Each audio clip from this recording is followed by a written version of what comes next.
Good morning. आज बनवलं होतं मी पनीर टोस्ट सँडविच. पण त्याआधी माझ्या खालच्या दातांमध्ये हळूहळू गॅप यायला लागली आहे, तर त्याचं सोल्युशन काढायला मी डेंटिस्टकडे गेलेले. पण काही मोठा खर्च नसल्यामुळे मी लवकर घरी आणि मग सुरुवात केली आपल्या रेसिपीला.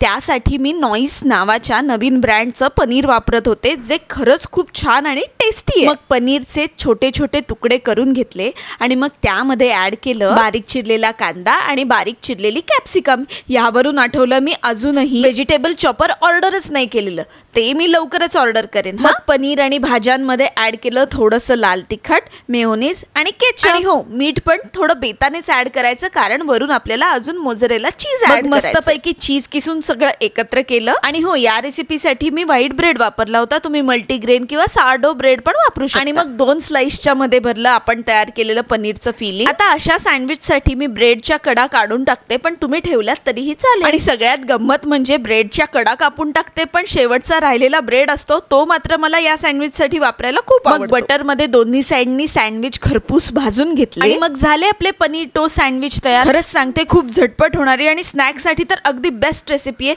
तुम्ही पण नक्की करून बघा.